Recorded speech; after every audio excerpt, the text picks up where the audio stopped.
filimkeena maanta waxa uu ku bilaabanayaa qoyskan oo ku dalxiisaya badweynta dhexdeeda waxa ayna wataan doonidan casriga ah. ninkan idin muuqda waxa lagu magacaabaa Tom, waana aktarka filimka. waxa uu wiilkiisa yarka ah ee lagu magacaabo Ben uu barayaa qaabka loo jilaabto kalluunka. faamilkan waxa isku soo raaceen in wiilkan yarka ah ee Ben ay xafladda dhalashadiisa ugu dhigaan doontan dalxiiska ah. gabadhan idin muuqata ee ku raaxaysanaysa biyahana waxa lagu magacaabaa Julia, waana hooyada faamilkan. Julia waxa ay dareentay culays ka jira dhanka gudaha badda, waxa ayna dareentay in aysan ku dabaalan karin baddan oo ay wax ka khaldan yihiin.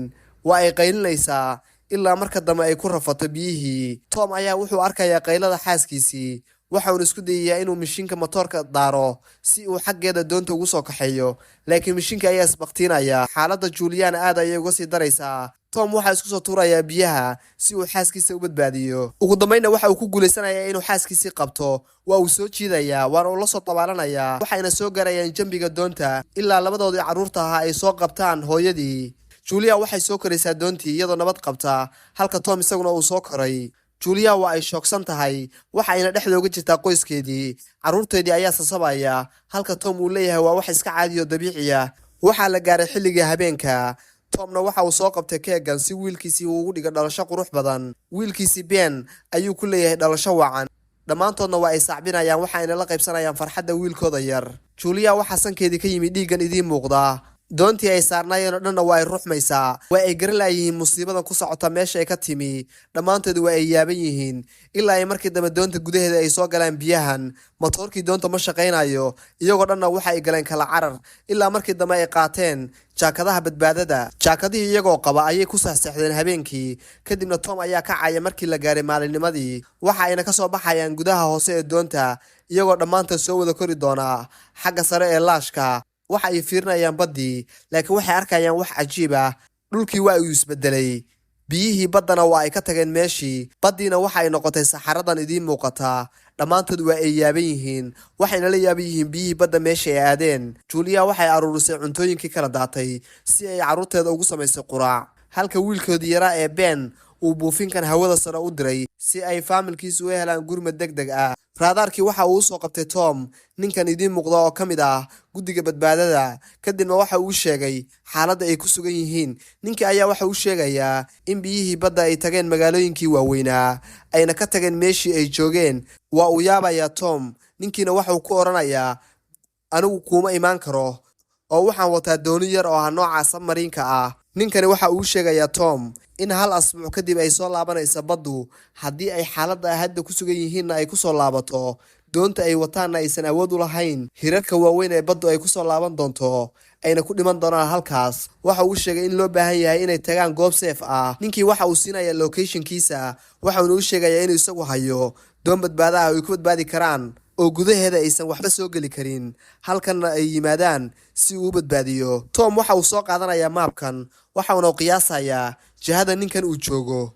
waxaana u soo baxday in 3 maalmood ilaa 2 maalmood ugu yaraan uu ku gaari karo ninkan.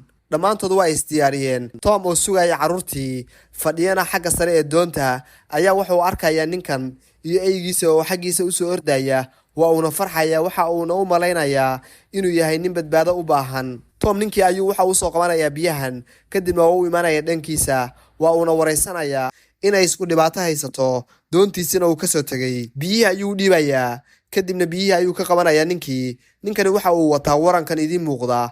dhulka ayuu dhiganayaa si uu biyaha u cabo. biyihii ayuu afka saarayaa. Tom ayaa waxa uu ku oranayaa maxay tahay warankan aa wadatid, ma waxa ka jira halkan wax cabsi ah.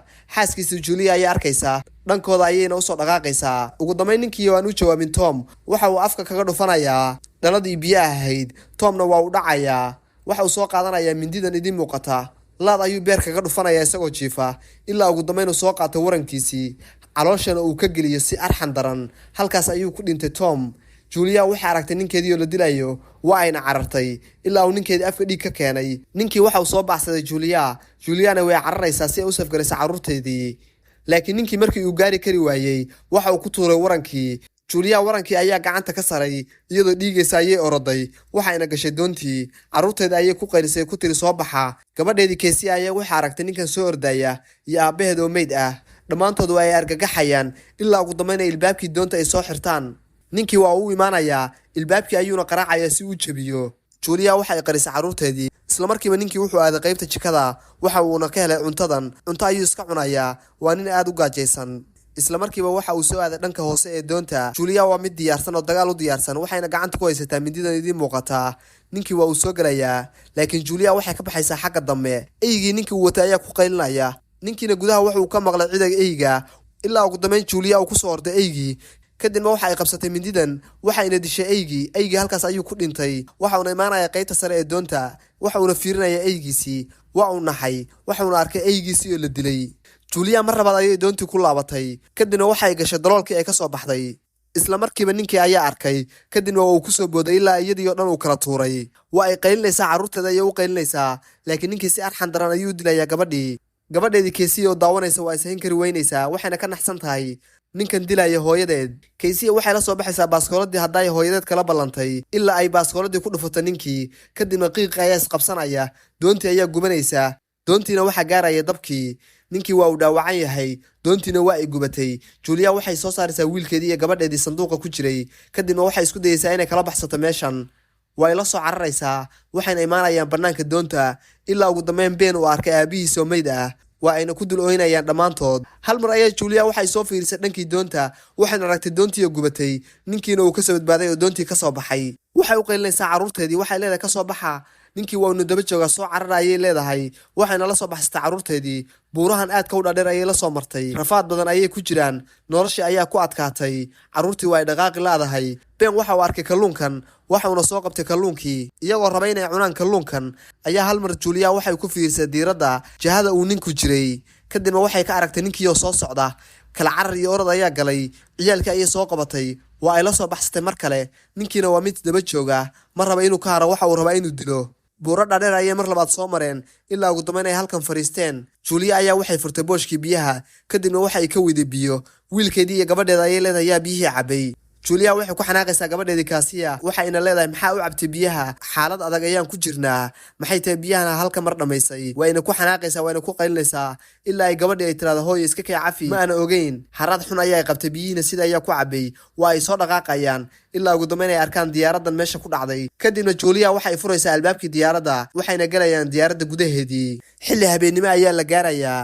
Casey waxaa qabatay kaadi diyaaradii ayay bannaanka uga soo baxday kadib iyada oo fakaraysa ayaa hal mar waxa ku soo baxay ninkii laakiin Julia ayaa ka hor aragtay ilaa ugu dambeyn Julia dhabarka dambe ninkii kaga timi waa ay nala dagaashay waxayna ku dhufatay mindidan caloosha ayay ka gelisay. ninkiina waxa uu isku dayay in la dagaalamo dhammaantood waa isugu tageen ilaa Julia ay ninkii ku dul fariisatay mindidiina caloosha ay ka gelisay. waa ay xanaaqsan tahay Julia waxayna mindidii ninkii gelisay in ka badan 10 jeer waa ay ku carab burburtay waana ninkii dilay ninkeedii. halkii ayay seexdeen habeennimadii waagii ayaa bariyay diyaaradda ayay dib uga soo baxeen waxayna arkeen meydka ninkii ay xalay dileen waxayna arkeen in jirkiisa ay bahla badan sii cuneen. buurahan dhaadheer ayay mar kale soo korayaan safar iyo saxariir daran ayaa haysata waxayna yimaadeen meeshan oo markaba uu ku burburay alaabo jajabanna ay daadsan yihiin. isla markiiba Julia waxay aruursay jajabyadii meesha yaalay waxayna uga dhistay hooy caawa ku hoydaan carruurteedu. meeshii yareed ayay seexdeen waxayna rabaa inay ku nastaan halkan ilaa caawa iyagoo jiifjiifa ayaa hal mar Julia waxay maqlaysaa qaylada dhawaq bannaanka ka soo yeeraya waa ayna soo kacaysaa ilaa ay soo aad dhankii ay qaylada ka socotay. hal mar ayay soo kala wareegaysaa waxayna arkaysaa bahla aad u xoog badan oo ah bahlihii badda oo dhankeeda u soo ordaya. way carartay ilaa ay markii dambe ilmaheedii kicisay waa ay soo carareen dhammaantood ilaa ay markii dambe arkeen niman jooga kunteenaro dhexdood. nimanka ayay ku qayliyeen waxayna ku yiraahdeen bahla ayaa soo socda nabadbaadiya. way ay kala carareen dhammaantood ilaa nimankii kunteenarka haystay ay isku soo xireen kunteenarkoodii. iyaguna waxay arkeen kunteenaradan kale ee bannaan xagga sare kunteenarka ayay u fuuleen. Ben ayaa ugu horeeyay waxa uu koray saqafka sare ee kunteenarka halka Casey iyaduna ay kortay. hooyadii ayaa ugu dambeysay markay istiraaday korna waxa qabsaday bahlihii mid ka mid ah waa ay badbaaday laakiin waxa ka soo gaaray dhaawac. Julia waa isdaweynaysaa waxayna rabtaa inay iska dhaydo dhaawacii soo gaaray. habeenkii halkaas ayuu ugu dhammaaday iyagoo jiifa xagga sare ee kunteenarka waagii ayaa bariyay. Julia waa ay soo kacday waxayna aragtay dabayl aad u xoog badan inay socoto kadibna carruurteeda ayay kicisay ilaa ay meeshii ka heleen biyo iyo waxay cabcabaan. waxay ka heleen kunteenaradii hub rasaastii iyo hubkii ayay qaateen ilaa markii dambe telefoonkan Julia heshay waxayna la hadashay ninkii markabka badbaadada haystay waxayna ku leedahay jihada saxda noo sheeg rafaad badan ayaa la kulannay ninkeenii waa la dilay dad badan ayaa dhintay. Kadibna waxa uu soo diray locationkii, waxa uuna u sheegay inay aad ugu dhow yihiin laakiin ay ka horayaan buuro dhaadheer. Julia waxa ay soo direerisay carruurteedii, waxayna soo mareen qardajaxyadan idiin muuqda iyo buurahan aadka u dhaadheer. Julia iyo carruurteedii iyo buurihii hoostooda dhex maraya ayaa waxa ku soo dumaya buurahan dhaadheer. Julia waxa ay dareentay in ciidan iyo dhagaxyadan soo daadaadanaya ay yihiin bahalihii xalay soo weeraray. Julia waxay labadeeda carruureed ka codsatay inay isaga tagaan oo meesha ka cararaan, iyaduna ay tahay dhaawac aysan ka bixi karin buurahan dhaadheer, bahalahan soo socdana aysan ka badbaadi karin. Haddii aad isku daydaan ayay tiri inaad adiga badbaadisaan, dhammaanteen waan isla dhimanaynaa. Carruurtii waa ay qaylinayaan, waxay leeyihiin kaama tegi karno, laakiin Julia waxay leedahay iga taga intaysan bahaluna soo gaarinna meesha ka carara, bahalihii waa ay soo gelayaan. Ugu dambeyn labadii carruur ahayd waxay ka cararayaan hooyadooda rafaadsan ilaa ay ka baxaan buurtii, waxayna arkayaan doontii badbaadada ahayd ilaa ay u cararaan xaggoodii. Kadibna ninkii doonta badbaadada watay ayay arkayaan oo dhaawac daran soo gaaray, laakiin Kaasiya iyo Ben ayaa isdagaalaya, waana isqabsanayaan. Kaasiya waxa ay leedahay hooyaday kama tegi karo. Kaasiya waxa ay leedahay waxaan u laabanayaa hooyaday, laakiin Ben ayaa ku dhagaya, waxa uuna leeyahay hooyadan ma noola, xaalad halis ayay ku jirtaa, bahaliina way soo dhaafeen hooyadan waana cuneen, laakiin way ka diidaysaa wayna ka soo cararaysaa. Juliana waa mid xabadihii oo dhan ku dhamaysay bahalahan aadka u fara badan si ay carruurtoodii u badbaadaan ayna u gaaraan markabkii badbaadada ahaa. Hal mar ayaa Julia waxa ka daadatay rasaastii oo dhan, waa ayna ooyeysaa, waa ayna isdhibtay. Ugu dambeyn qorigii ayay tuurtay, waxayna isku dhiibtay bahalihii inay cunaan. Gabadheedii ayaa hal mar xagga sare uga qaylinaysaa, waxayna leedahay hooyo gacanteeda soo qabso, waa badbaadaysaa. Julia waa ay farxaysaa, waxayna arkaysaa gabadheedii oo u soo laabatay ilaa ugu dambeyn ay soo cararto. Kadibna ay gacantii u dhiibtay gabadheedii gacanta ayay soo qabanaysaa ilaa ugu dambeyn ay ka soo saartay godkii ay ku jirtay. buurihii dhaadheer ayay soo koraysaa Julia iyo gabadheedii, waa ayna soo cararayaan. Bahali ayaa soo baxsanaya, laakiin Julia iyo gabadheedii waxay soo gaarayaan markabkii badbaadada ahaa. Benna waxa uu saaran yahay xagga sare, waxa uuna wataa baaskoolad si uu bahalaha uga badbaadiyo hooyadii iyo walaashii. Julia iyo gabadheedii waxay koreen xagga sare, laakiin ninkii haystay markabkan badbaadada ahaa oo meesha ku dhacay ayay jiiteen bahalihii. Xaggii sare ee gudaha ayay u soo galeen markabkii, kadibna waa isku xireen. wax soo geli karaa ma jiraan, bahalahan awood uma leh inay soo galaan. Ugu dambeyn muraayadda ayay waxay ka arkeen biyihii badda oo soo laabtay, waa ayna farxeen. Dhammaan khadkii iyo internetka ayaa dib u soo laabtay, telefoonadii wateen ayaa dib u shaqeeyey. Halkaas ayaa waagii ugu bariyey. Kadibna Julia waxa ay ka soo baxaysaa markabkii subaxnimadii, waxayna fiirinaysaa jawiga ilaa ay aragtay markabkii yaraa oo keenay meel magaalo ah. waa ay farxayaan dhammaantood. Halkaas ayuu ku soo gabagabay filimkeeni maanta daawadayaal. Fadlan waxaa ka codsanaya muuqaalka inaad like saarto si uu gaaro asxaab badan. haddii ay tahay markii kugu horeysaan soo booqatana fadlan ha ilaawin dhaxalka kaliya kugu leenahay oo subscribe ina noo saarta channelka. waana ku mahadsantihiin daawashada muuqaalkan. tan iyo intaan iskaga imaan doono muuqaalka xiga waxaan kaga tagi doonaa